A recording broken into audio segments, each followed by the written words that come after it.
और किसी को डाउट सिलेक्शन में? नहीं, मेरे ख्याल से काफी सारे ऑब्जेक्टिव क्वेश्चन मैंने बता दिया आपके सिलेक्शन, मोटा मोटा तो इसमें यही आता है सिलेक्शन आपके।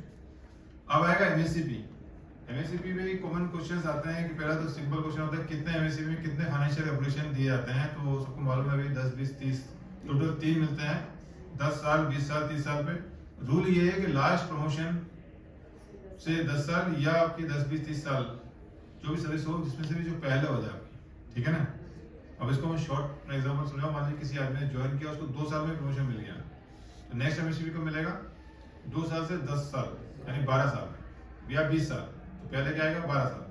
सिमिलरली किसी आदमी को 2 प्रमोशन मिल गया 2 साल में, यानी पहला प्रमोशन मिल गया 2 साल में, दूसरा 2 साल में 4 साल मिल गया, तो 4 से अपन 10 जोड़ेंगे तो 14 साल में 3 मिल सकते हैं उसको, एमएससीपी हो जाएगा, या फिर 30 साल तो 14 साल पहले आएगा।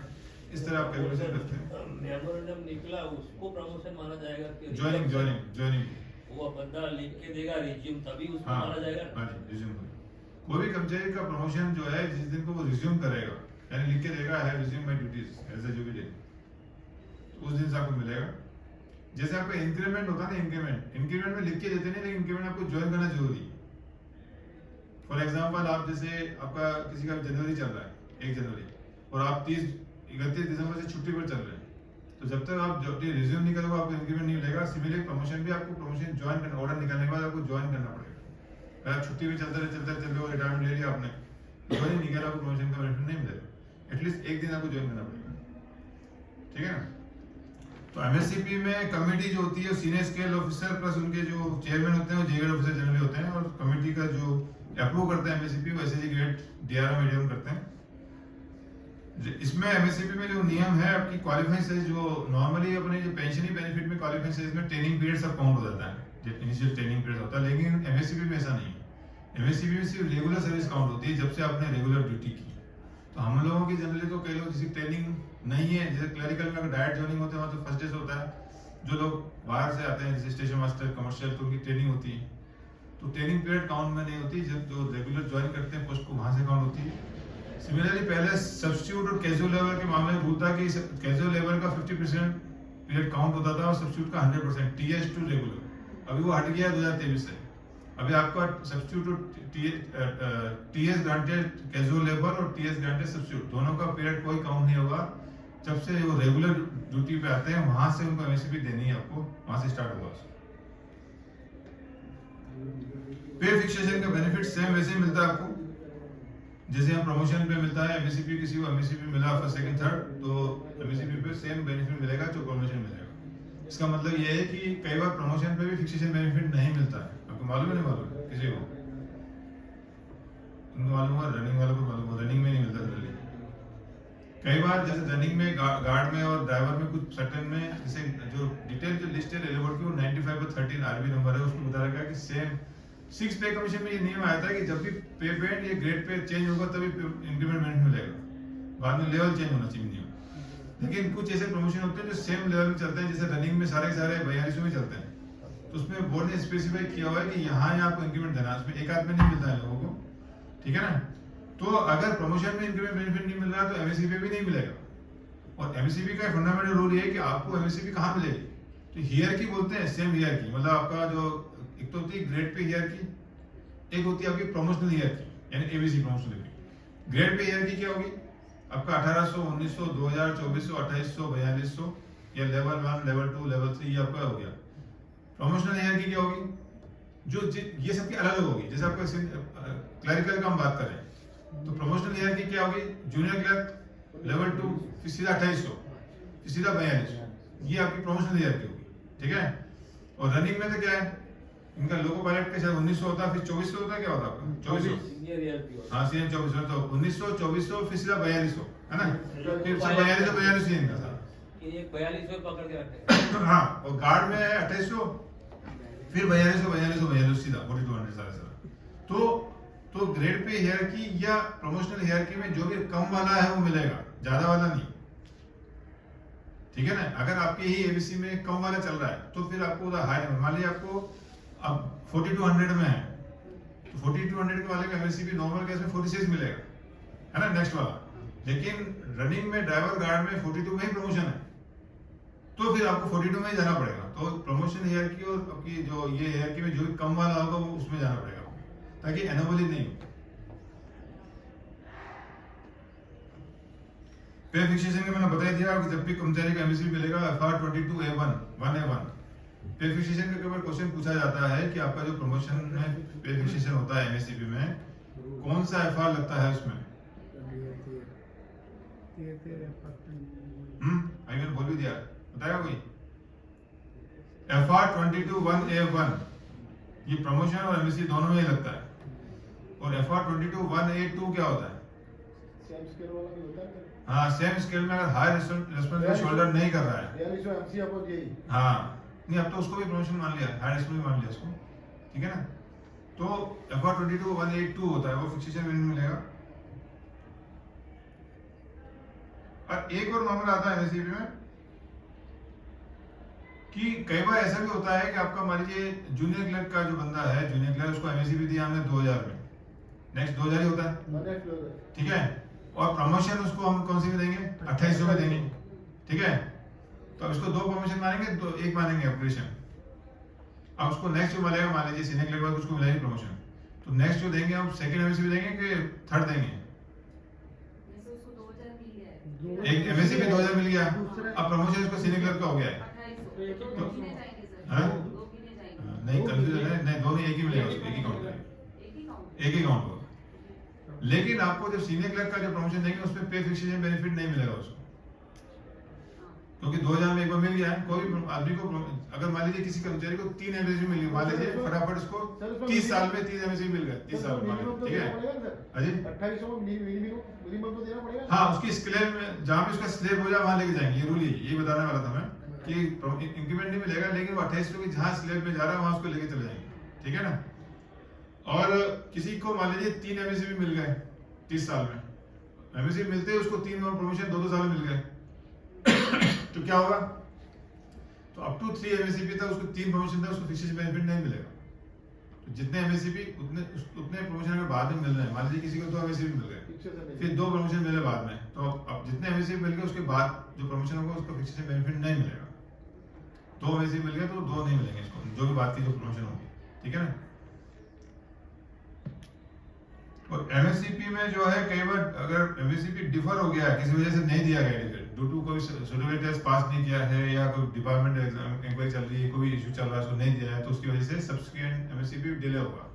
मान लीजिए किसी का 10 साल एमएससीपी मिलना था, तो 10 साल मिलने के टाइम पे उसको डीआर केस चल रहा था या कोई केस चल रहा था, अपने 2 साल बाद दिया उसको, तो अब वहाँ 12 साल के बाद 12 साल के बाद 10 साल बाद मिलेगा उसको। ऐसा नहीं कि यहाँ 12 साल दे रहे हैं फिर 8 साल बाद 2 साल देंगे उसको, ऐसा नहीं। ये 2 साल जो डिले हुआ उसकी गलती से डिले हुआ है, जो भी due to unfitness of the employ या डिपार्टमेंट पोस्टिंग जो भी रीजन रहा, 2 साल यहाँ डिले हो, आगे वाला भी 2 साल डिले होगा, ठीक है। प्रमोशन जब रिफ्यूज करता है तो कितना डिले होगा एमएससी? अच्छा क्वेश्चन है, मैं आ रहा था पीछे लास्ट में था, अब पूछा था बता देता हूँ। कोई भी कर्मचारी का इसमें 2 रूल हैं कि अगर किसी का प्रमोशन से पहले एमएससी पे आ जाता है तो एमएससी दे दिया उसको, फिर प्रमोशन देना ही कर सकता, मना कर सकता है, कोई दिक्कत नहीं। और अगर पहले प्रमोशन आ रहा है, मान लीजिए किसी को प्रमोशन आया, उसने मना कर दिया, रिफ्यूज कर दिया, तो उसको एमएससी नहीं देना। 2 बातें क्लियर होगी। अब आपके सवाल पे आता हूँ, किसी को मान लीजिए प्रमोशन दिया, मना कर दिया उसको, उसने फेल हो गया, है कोई फेल हो गया हो नहीं, मैं इनके पहले सवाल देता हूँ। मान लीजिए प्रमोशन दिया आपको और आपने मना कर दिया, तो कितना टाइम तक आपको एमएससी नहीं मिलेगा? जब तक आप प्रमोशन ज्वाइन नहीं करोगे तब आपको एमएससी मिलेगा नहीं आपको। तो जितना टाइम आपने प्रमोशन मना किया उतना टाइम वो प्लस हो जाएगा आपका। मान लीजिए आपका पहला प्रमोशन था, आपको 8 साल के बाद मिला, ठीक है, 10 साल बाद एमएससी होता है, तो 8 साल में आपने मना कर दिया, रिफ्यूजल ले लिया, फिर 1 साल बाद फिर दोबारा मना कर दिया, पहला नाम हो गया, फिर आपको 8 साल की जगह 15 साल में आपको मिला, तो उतना जो पीरियड है 7 साल का जितना आपको डिले हुआ उतना आप आगे बढ़ जाएगा। यानी 15 साल में जब ले लोगे आप, फिर वहां से फिर काउंट करेंगे आपको। तो एमएससीबी जब तक आप एमएससीबी को प्रमोशन को मना करना, एक बार से सीधे एमएससीबी को मना करना, उतना डिले हो जाएगा। कितना महीने तक मना माना जा सकता है? क्या ये तो 1 महीना? 1 महीना एक महीने के बाद वो मना हो, रिवीजन तो 1 महीने के अंदर फिर आपको वो जो करना एमएससीपी निकला, सर वो ऐसा भी नहीं- देख टेस्ट टू देखना पड़ेगा। नॉर्मली जो प्रमोशन है आपको किसी वजह से डिले होता है तो आप एडमिनिस्ट्रेशन में जाके दे दें।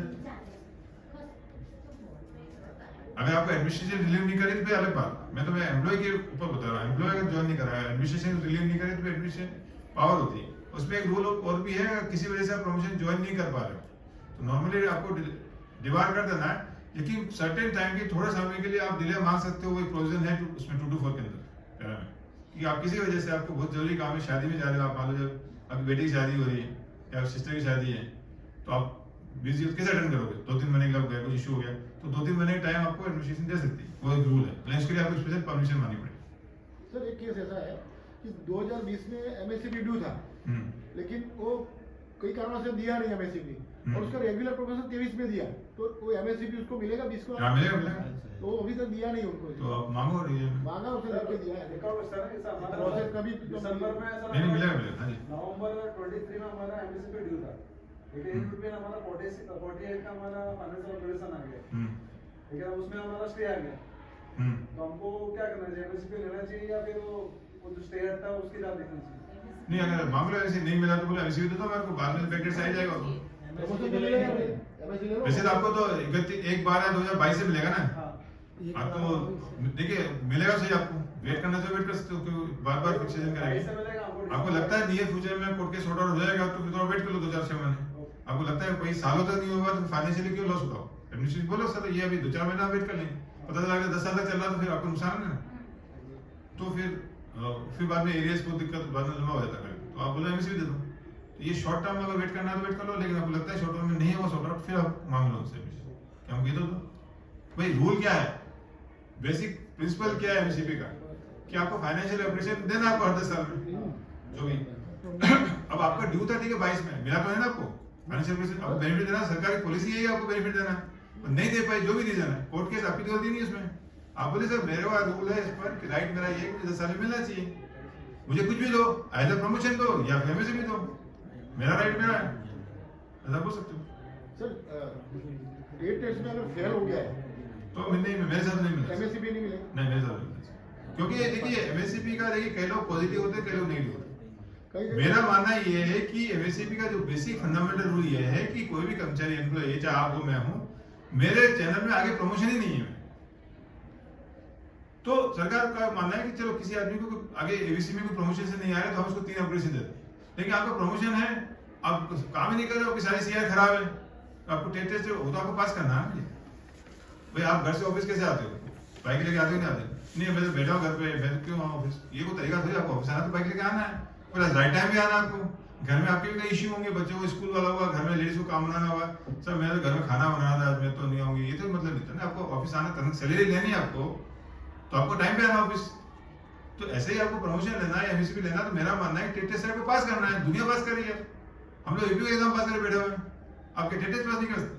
टेट टेस्ट की जो सुटेबिलिटी जो होती है वो बिल्कुल मेरे ख्याल से बहुत इजीएस्ट वे होती है आपकी प्रमोशन की, तो इजीएस्ट वे भी आप पास नहीं कर सकते हो तो मेरे ख्याल से डिजर्व नहीं करते आप, ये मेरा पर्सनल लॉजिक है।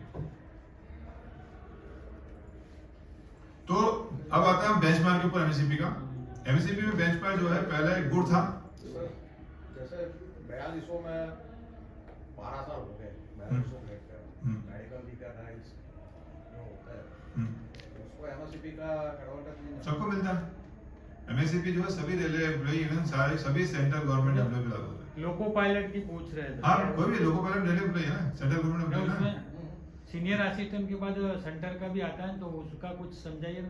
वो मुझे जरा देखना पड़ेगा, मैंने वीडियो में बताया, वो मेरे बैच में एमएससीपी पे सारे वीडियो बना रखे हैं, उसको आप देख लीजिए, उसमें बोर्ड का क्लेरिफिकेशन भी है, बोर्ड का क्लेरिफिकेशन के साथ भी मैंने वीडियो बनाया हुआ, आप देख लीजिए, नहीं आया तो फिर 1:1 आ जाइए मेरे पास, स्टोर में बता दूंगा आपको। बहुत सारे लोगों को ये कंफ्यूजन है, जो नहीं मैंने वीडियो बनाया हुआ है इसमें, जो सेंटर बन गए उनको एमएससीपी नहीं मिला है, और एमएससीपी नहीं मिलेगा नहीं बोलेगी, देखिए ये मत, एमएससीपी मुझे भी नहीं मिला तो मैं क्या करूं, मेरी गलती है कि मैंने प्रमोशन सारा एग्जाम पास करके नहीं, सारे मैंने जितने प्रमोशन हुए हैं सब मैंने एग्जाम किए, सबसे पहले वेलफेयर इंस्पेक्टर में पास किया मैंने, फिर एक एलडीसी वेस्टर्न रेलवे में पास की मैंने, वो टॉप की थी वेस्टर्न रेलवे में 65 की, एपीओ की हाउस ट्रेनिंग में मैं आया हूं, तो सारे एग्जाम देके पास कर रहा हूं, तो मेरे को एमएससी मिलने वाले नहीं। तो ये नहीं, आपको एमएससी का जो बेसिक फंडामेंटल रूल है कि आपको 3 अपग्रेडेशन लाइफ में मिलेंगे, तो इनके अगर 3 हो गए इनिशियल, जैसे इनके जूनियर ये 1900 में आए होंगे, सेंटर का कौन सा होता है 2400 होता है, सीनियर असिस्टेंट का जो सीनियर, लेकिन मैंने बताया जैसे कई सेम एबीसी में प्रमोशन चैनल माना हमने, सेंटर में प्रमोशन माना है, सेंटर को प्रमोशन माना है, तो उसमें फिर ये रेलवे पॉलिसी हमारी भी।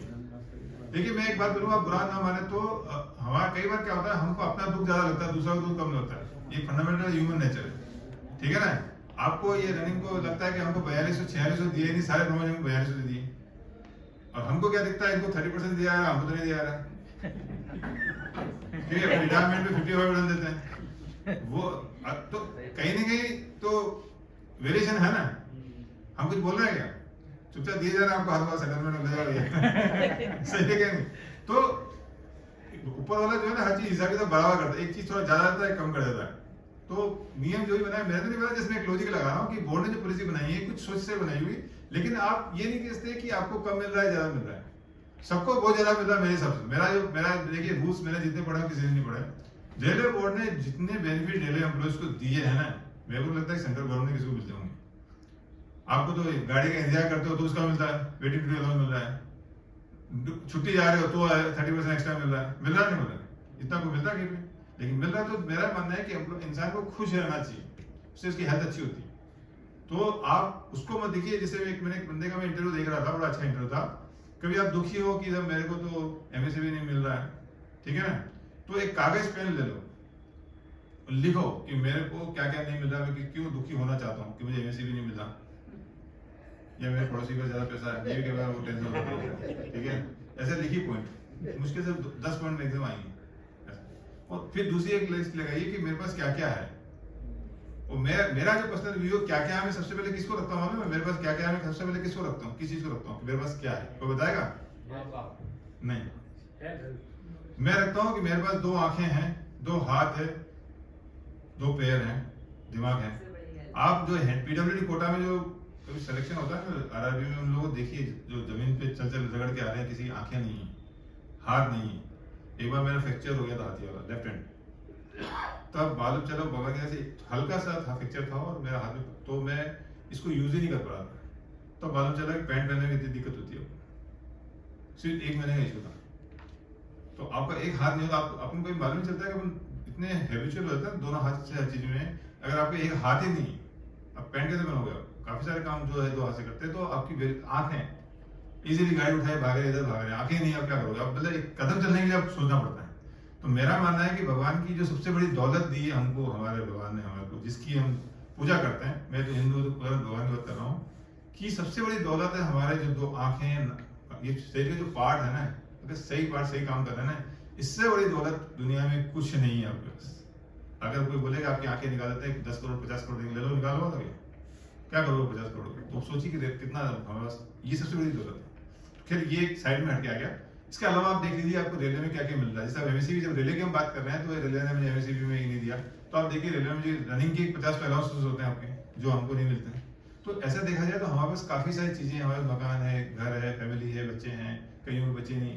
तो ये लिस्ट में कम से कम 100 आइटम आएंगे मिनिमम, तो यहाँ आपके 10 ही आएंगे। तो देखा जाए तो हम 90+ चल रहे हैं, तो उसको देखेंगे तो मैं उसी को देखूंगा, तो हमारे पास बहुत है। तो आप हमेशा खुश रहो, जो है आपके पास उसमें खुश रहो।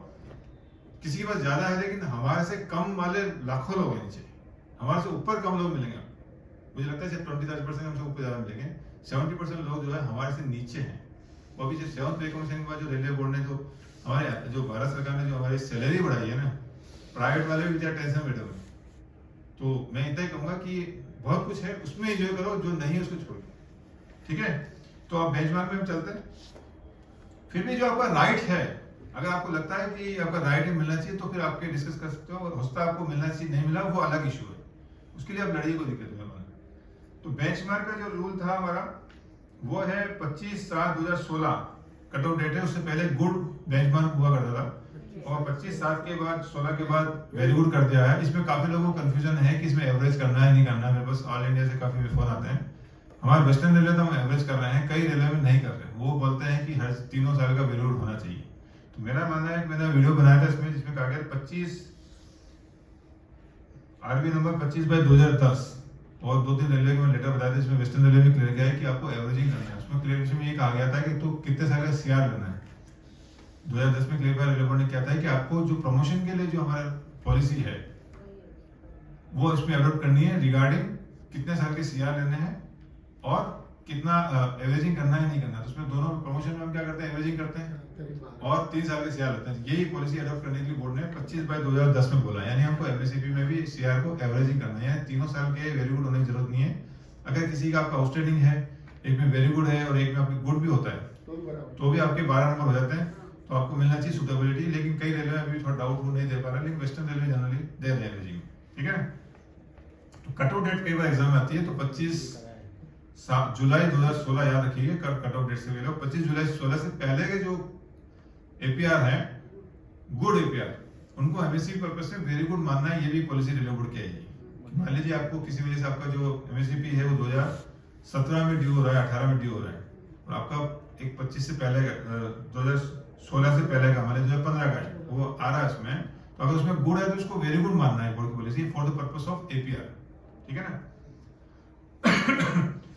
किसी को एमएससीपी मिल गया तो जूनियर ये नहीं बोलता है कि मेरे को स्टेपिंग अप का लाभ दो, तो एमएससीपी का स्टेपिंग का लाभ नहीं मिलेगा, किसी को भी नहीं दिया जाएगा। किसी को एमएससीपी मिल गया है, मान लीजिए मेरे जूनियर को एमएससीपी मिल गया है और पगार ज्यादा हो गया, तो मैं उससे स्टेपिंग अप का क्लेम नहीं कर सकता, ये फंडामेंटल रूल है। एक और एमएससीपी में एससी एसटी वालों को कोई बेनिफिट नहीं दिया है, जैसे सिलेक्शन में देते हैं कि रिलैक्स स्टैंडर्ड या कमेटी में एससी एसटी मेंबर होना चाहिए, वो क्योंकि एमएससीपी इंडिविजुअल 1:1 है। मेरा एमएससीपी है तो मेरे सर्विस शीट से ही पे डिपेंड है, किसी और से कोई कनेक्शन नहीं। मेरी 10-20-30 साल की सर्विस हुई है, क्या बोर्ड की पॉलिसी वो मेरे पे कितनी लागू होती है उस पर मेरे पर्सनल मेरे से संबंधित है, मेरे साथ किसी से लिंक नहीं है। तो इसलिए एमएससीपी 1-1 के डील किया, जैसे आपका कोई एमएससीपी तो आपका ही मुझे सर्विस शीट देखना पड़ेगा कि आपका ड्यू होता है नहीं होता, किसी और से कोई कनेक्टेड नहीं। तो एससी एसटी का बेनिफिट नहीं मिलता। और इसमें एक एमएससीपी में रूल है कि ट्रांसफर वाले मामले में कैसे क्या करना है, कि किसी भी कर्मचारी का अगर ट्रांसफर, जैसे कोई अभी इंटर डिवीजन इंटर रेलवे चले जाते हैं तो बॉटम सीनियरिटी में जाते हैं, जूनियर हो जाते हैं, उसमें क्या नियम है। तो उसमें बोर्ड ने बोला है कि मान लीजिए एग्जाम्पल देता हूँ, स्टेशन मास्टर एग्जाम्पल देता हूँ कि स्टेशन मास्टर 42 में था, अहमदाबाद में प्रमोशन हो गया 46, फिर वो कहीं बड़ौदा चला गया, दूसरे डिवीजन चला गया, तो ऑब्वियसली 42 में जाएगा वो बंदा। तो वहां पे उसको जो प्रमोशन मिलेगा, तो ये जो 4600 वाला है उसको काउंट करना है नहीं करना है, तो उसमें बोर्ड ने बोला कि अगर 4600 के अंदर उसको पे फिक्सेशन बेनिफिट लिया है तो फिर काउंट होगा। 1 साल की सर्विस होनी चाहिए। नहीं, वो तो 10 साल की सर्विस जो एमएससीपी 10-20 साल है, लेकिन यहाँ पे इसको अगर 46 से ग्रेड पे में अगर उसको प्रमोशन फिक्सेशन बेनिफिट अगर लिया उसने तो प्रमोशन काउंट करना है, ये रूल। तो वहां पे अब क्या मिलेगा उसको, वहां पे वापस जो 42 में गया है तो वहां 20 साल के बाद क्या मिलेगा उसको, 46 ही मिलेगा, सेकंड एमएससीपी काउंट भी करेंगे, लेकिन 46 जो होगा सेकंड माना जाएगा उसको, क्योंकि यहाँ एक मान लिया 46 को। ये एक रूल है ट्रांसफर का। और प्रमोशन दिया और रिफ्यूज कर दिया, मैंने आपको बता दिया। डीआर रूल्स भी सेम अप्लाई होते हैं जो हमारे एमएससीपी में। जब भी डीआर में जैसे मेजर पेनल्टी चार्जशीट दिया हुआ है, तो एमएससीपी उसको जब तक मेजर पेनल्टी केस है या सस्पेंशन है या क्रिमिनल केस पेंडिंग है, तब तक उसको एमएससीपी नहीं मिलेगा, जैसे मैंने पहले बताया। इसके अलावा लास्ट जो पॉइंट आता है, जीडीसी आरआरबी एलडीसी के मामले में क्या करना है, कोई बताएगा? जीडीसी से कोई बंदा आया है, उसको प्रमोशन काउंट करेंगे नहीं करेंगे?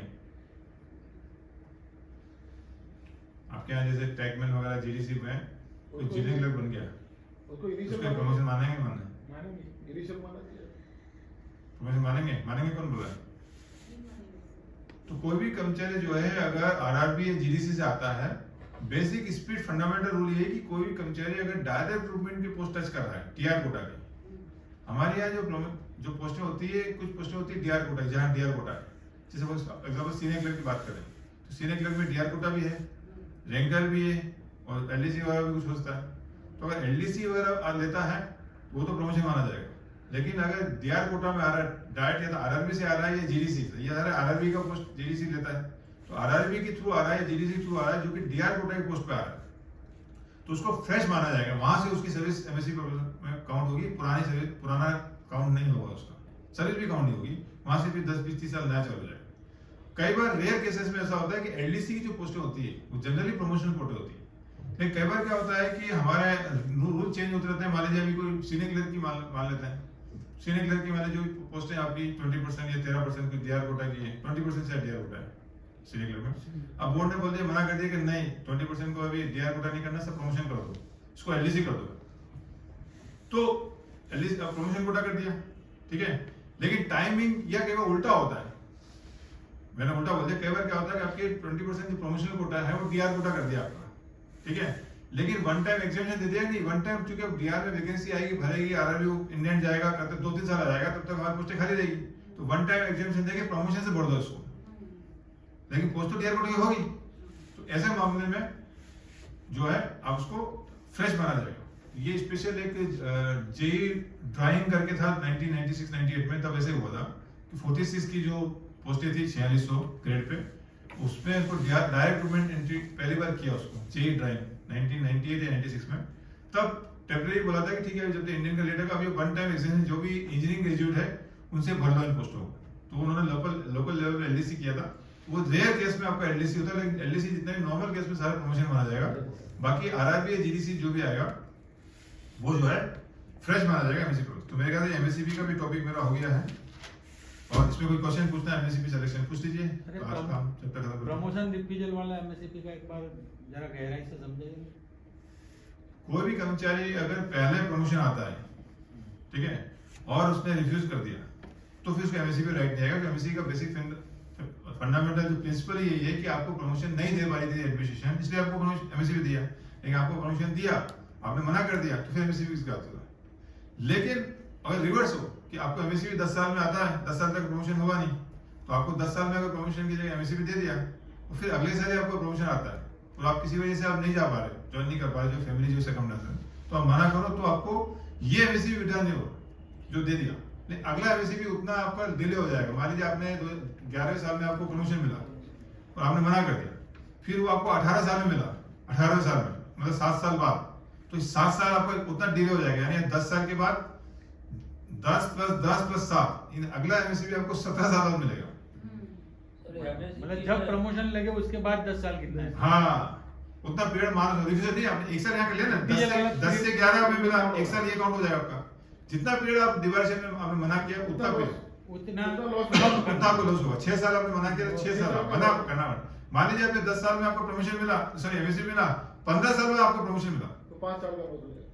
तो ये 5 साल तो आपने मना नहीं किया ना, वहां आपने मान लीजिए 2 साल ही मना किया सपोज, तो 2 साल तो 5 साल तो काउंट हो जाएंगे, फिर वो 2 साल माइनस करके और 5 साल, तो टोटल 10 साल है साहब। सर एमएससीपी में प्रमोशन मिलना और रिजम्पशन करना, इसमें से कौन सी चीज को ग्राह्य रहता है? इसमें प्रमोशन है एमएससी में, एमएससीपी देना है एमएससी में तो आपको रिज्यूम करने की जरूरत नहीं है। तो उसका केवल मेमोरेंडम प्रमोशन जो हाँ। आया उसकी गिनती काउंट प्रमोशन नहीं, एमएससी का मेमो को प्रमोशन मेमो नहीं होता, वो एमएससी का मेमो हुआ। नहीं है, बोला जाता है कि जैसे कि प्रमोशन हो गए तुम वो वर्डिंग गलत है कि एमएससीपी का जो बोलते हैं वो चालू भाषा में बोलते हैं, बोलना कुछ भी बोल जाओ, लेकिन एमएससीपी प्रमोशन नहीं है, वो सिर्फ फाइनेंशियल अपग्रेडेशन है। मतलब लोग हाँ चालू भाषा में बोलते हैं कि 3 प्रमोशन मिल गए एमएससी, वो अलग बात है, बोलते तीन हैं। प्रमोशन आ गए तो आपको एमएससीपी नहीं मिलेगा, ऐसा हाँ बोला जाता हाँ है। 3 प्रमोशन मिल गए तो एमएससी की मिलेगा, तो वो प्रमोशन मेमोरेंडम के थ्रू निकला हुआ कि रिजम्पशन वाला? रिजम्पशन वाला नहीं, प्रमोशन मेमो के थ्रू निकला हुआ, आपको मेमो निकल गया 3 प्रमोशन का, रिज्यूम तो करोगे नहीं, रिज्यूम नहीं कर रहा है बंदा, रिज्यूम के तो डिवाइडेशन हो गए, तो डिवाइडेशन वैसे एमएससी मिलने वाला नहीं आपको। आपको एक प्रमोशन दिया, मैं 3 छोड़ा, एक प्रमोशन आपको दिया, हाँ ठीक है, आपने रिज्यूम किया ही नहीं, नहीं किया तो अब आप एमएससी की बात कर, जब तक आप रिज्यूम नहीं करोगे फिर 10-20 साल तक तो मिलेगा ही मतलब नहीं। दूसरी बार प्रमोशन निकलेगा उस पर रिज्यूम करेगा उसके बाद ही MSc हाँ, क्योंकि एमएससी का बेसिक मतलब वो चाहे 10 साल ड्यू हो गया लेकिन वो मिलेगा नहीं जब तक नेक्स्ट जितना इसमें डिफरेंस रहेगा उतना प्रमोशन को रिज्यूम और ये हो सकता है आपने यदि कभी प्रमोशन मिला, अभी वैकेंसी हो अपनी, और किसी वजह से भी आजकल नहीं डायरेक्ट रिक्रूटमेंट कोटा बहुत सारा एक्सेस भर गया, आपको पता चला बेड लग रहा भर गया, अगले 10 साल तक निकले नहीं, ये भी हो सकता है। तो उतना पीरियड आपको फिर नेक्स्ट जब तक प्रमोशन आप ज्वाइन नहीं करोगे उतना पीरियड आपका आगे चला जाएगा। फेल हो जाएगा तो भी नहीं मिलेगा सर? हाँ जी, फेल हो जाएगा हाँ तो भी नहीं मिलेगा, वो बता रहा है एमएससी पे आपको प्रमोशन के चांस मिल रहे हैं, आप पास नहीं कर रहे हो, जो आपको फैलता है तो ना मान लगे। बंद करें ऐसे और कुछ कैसा लगा इसका लेक्चर? ठीक है, बढ़िया लगा। नेक्स्ट क्लास 6 तारीख को आऊंगा मैं, ठीक है, 6 आफ्टरनून में आऊंगा इस तरह। तो अभी तो भी मतलब ये नहीं मैं जो सब्जेक्ट पे बोल रहा हूँ आपको, आप किसी भी सब्जेक्ट पे आप मेरे से पूछ सकते, किसी भी एस्टेब्लिशमेंट के जितने सब्जेक्ट है किसी सब्जेक्ट पे आप कुछ भी पूछ सकते हो, ठीक है ना। तो क्वेश्चन आंसर हम नेक्स्ट में करेंगे, ठीक है ना। Okay, thank you Thank you, thank you sir, बहुत बढ़िया।